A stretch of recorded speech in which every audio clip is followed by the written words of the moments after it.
Welcome back to The Explainer. Today we are jumping straight into what I can only describe as a high-stakes detective story. And the crime scene? Well, it's actually unfolding right inside your own home. We're going to take a hard look at the materials surrounding us every single day, and we'll uncover a massive scientific revolution that is fundamentally changing how we build our world. Picture this. You're in the safest, quietest room in your house. Maybe it's your cozy living room or a newly decorated nursery.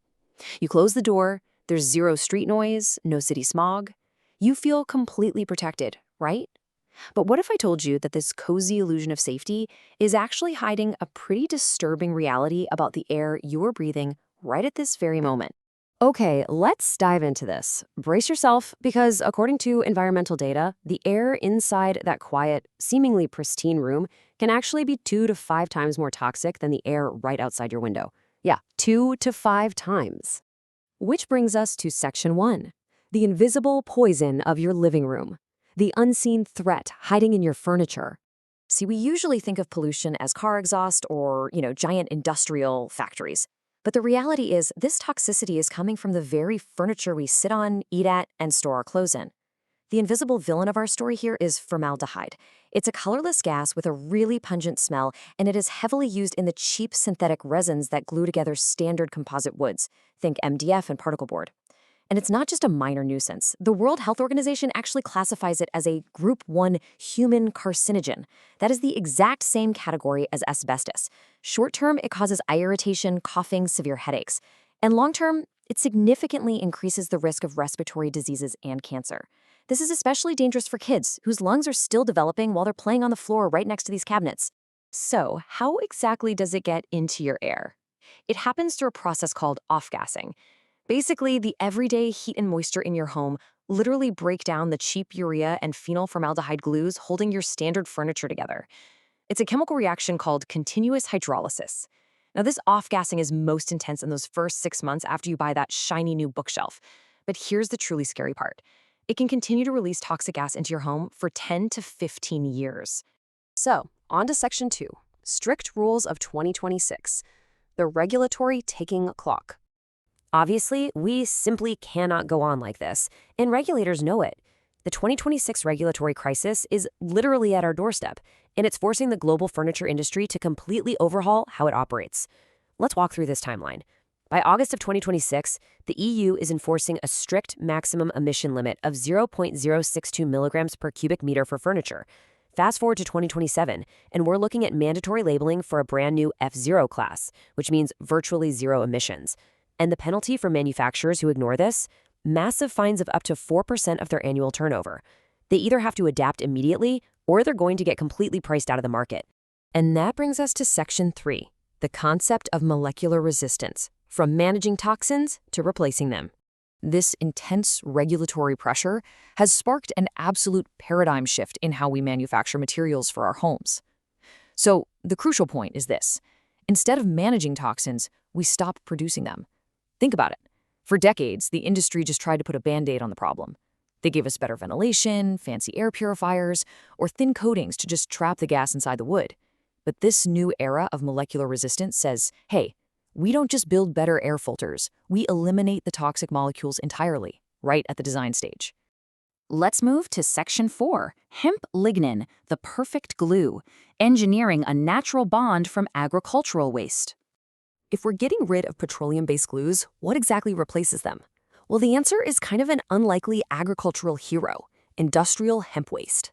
Let's break down the anatomy of the hemp stem. You've got cellulose and hemicellulose giving the plant its shape, but I really want to focus your attention on that 20%, the lignin.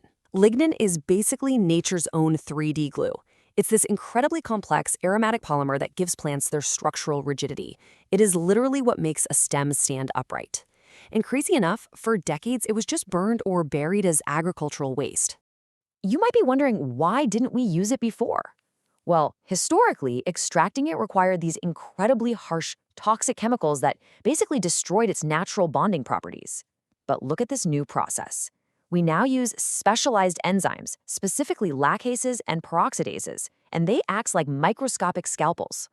At mild temperatures of just 40 to 45 degrees Celsius, these enzymes carefully separate out high-purity lignin without destroying its natural reactivity. No toxic chemicals, no boiling heat. It's just brilliant engineering. Now, what's really interesting here is the sheer performance difference. You might instinctively assume that a natural alternative is going to be weaker than the toxic industrial stuff, right? But just look at the data. Hemp bioresin has a shear strength of up to 9.6 megapascals, which comfortably beats the 7.5 of traditional urea formaldehyde. And water resistance?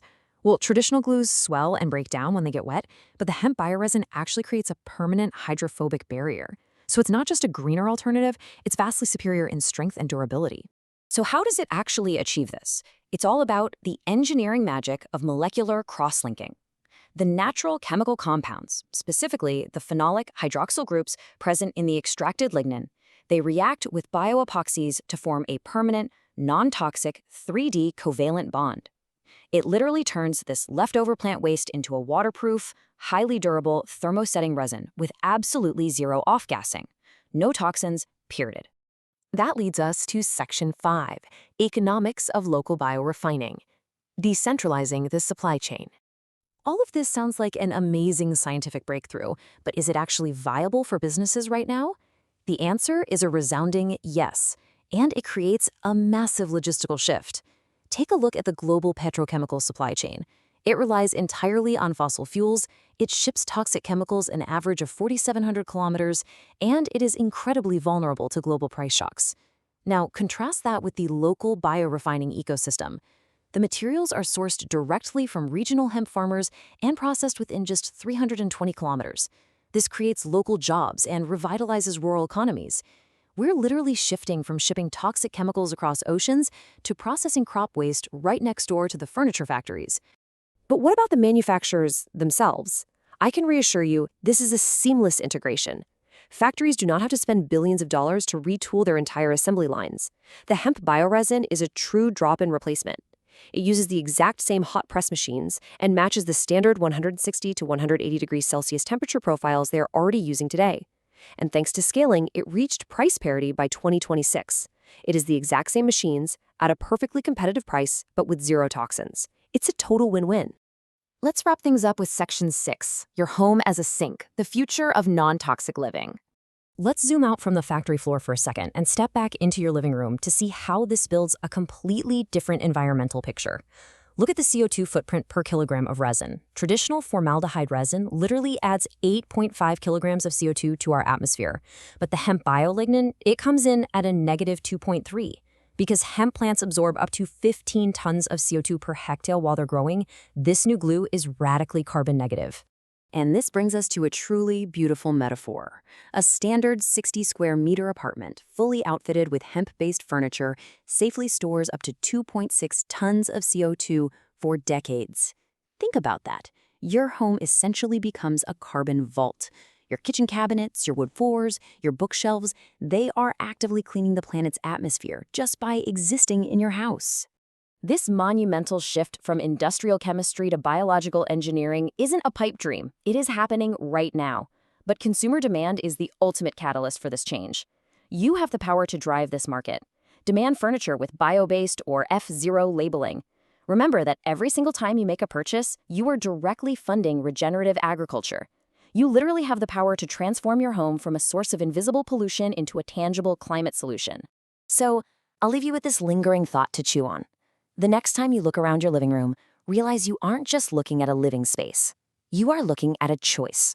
What kind of future will you choose to fund with your next furniture purchase?